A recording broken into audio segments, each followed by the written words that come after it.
in a mere 5 days. That's 120 hours, 7,200 minutes, 4,743 math amount of seconds away.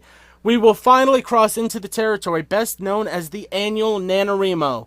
Writers all over the world will grab their favorite writing utensils, pencils, laptops, paper, typewriters even, and they will storm the internet with beautiful artistic creativity.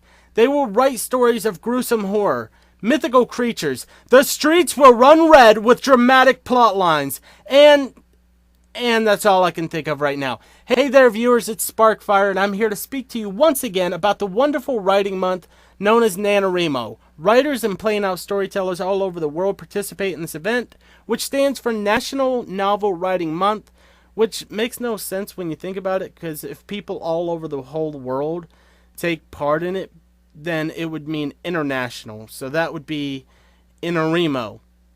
Well, that just sounds like some magical spell.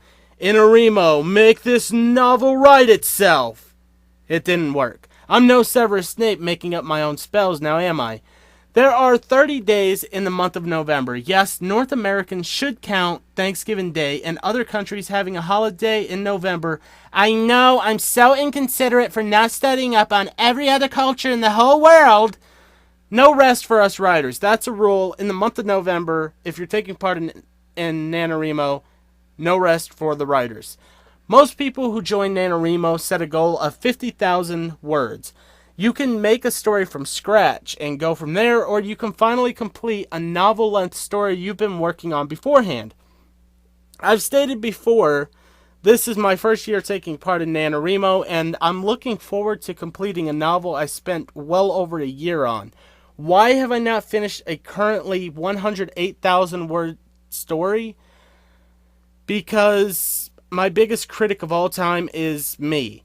The story has been done for a long time, but instead of releasing it and seeing how it goes, I keep holding it back. You see, this story is a prequel to one that I've been working on for several years. It's part of a fantasy adventure series. When I read the original, it's like reading some incredible piece of art. Like I poured everything I had into every single word from beginning to end. But the original is huge, so at some point I decided maybe it would be best if I started with the prequel, thus my prequel was born. I wrote the prequel in what felt like no time at all, stopping at around 100,000 words. The problem is, somewhere along the way I became more critical and judgmental of my own writing. Don't know why. This story has gone through several editing phases, multiple drafts have been written, new chapters were added, some chapters erased or altered entirely, new characters were added, some characters were taken away. For some reason, whatever happened between when I could write something and feel as if I had done a wonderful job, and now when I feel like nothing I write is good enough to be released publicly, no matter how good the few people I let see it have said that it is, whatever happened between those two moments seriously messed me up.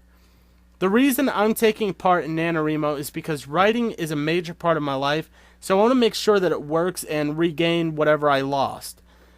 Let's talk about schedule writing and some other things here.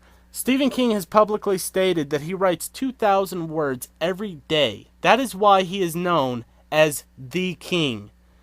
Not all of us can manage this level of daily writing, so let us just say for the moment, you're going to attempt the NaNoWriMo average of writing 50,000 words in 30 days. This month requires loads of dedication. Here is my advice on how to make it easier on you. I'm going to only give you 5, so here they are. Number 1, give yourself a little bit of time to read each day. The best time is right before you write because you're going to feel more creative since your mind's going to feel a little less strained. You don't have to read 100 pages or anything, just a chapter or two from a book of your choice would do well. Also, I would recommend you read a novel instead of a short story. It seems to help me when I write, so I wanted to just put that out there. Stephen King has said if you don't have time to read, you don't have the time or tools to write, and he's one of the greats, so I think we can listen to him on that. Number 2, exercise your writing muscles before you start.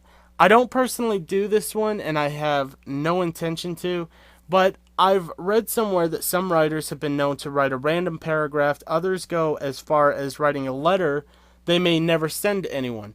It allows you to flex your creative muscles before the actual work begins, almost like one of those pre-workout stretches. I don't use this and I have no intention to use it, but if you think it would help, go for it. Number 3. If you're feeling a particularly creative day, I can't say that word, particularly. There we go. Creative day. Take advantage of it. These are those days when you'll do your most writing. But put every single word you can into your story on these days. Don't worry if you make any mistakes. You can fix it later when you do editing. As I've stated, this event requires dedication. To get 50,000 words in 30 days, you have to average that out at around 1,667 words every single day. If you take a day off, you'll either have to make up for it or call it a loss.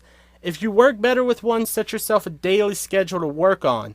If you work best when being a little spontaneous, give it everything you have to make at least 1,667 words each day. That's all you need to reach the goal of 50,000 words at the end of the month.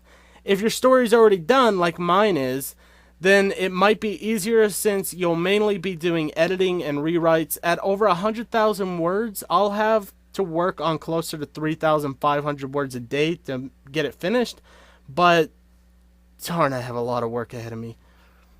Number 4. The greatest friend you will have during this entire month, all 30 days of November, is caffeine. Don't overdo it because you'll end up in the hospital, and that will definitely slow down your writing process, but a little bit will keep your mind alert and hopefully keep you from passing out when you should be writing. I drink flavored coffee and have plenty of caffeine when I want to do a late night of writing. It works for me. If you don't allow yourself to have any source of caffeine though, well, I believe in you, so rough your way through it and good luck. Number 5. The biggest piece of advice I could personally give you is don't stop. I've already told you that I have a problem with criticizing my own work, and I do it to the point that I'll keep going back to the beginning of the whole story and judging it to a point where sometimes I question whether or not it's driving me insane, because I'll just keep rewriting it over and over and over again trying to make it sound better. And it usually comes out sounding pretty much the exact same as when I started. Trust me on this one, no matter what, keep moving forward, keep writing, do not stop. This is something I'm going to have to keep reminding myself of during the entire month of November, but I'm ready for it. So that's it, everyone. If you stayed around to the end of this video, thank you for watching. These are just a few of the things I'll be using to help me get through NaNoWriMo. You can use some of them, all of them, or you can just ignore me and everything I said. Sorry, I yelled. No matter what you decide, the option is yours. You all stay awesome, and until next time, bye-bye.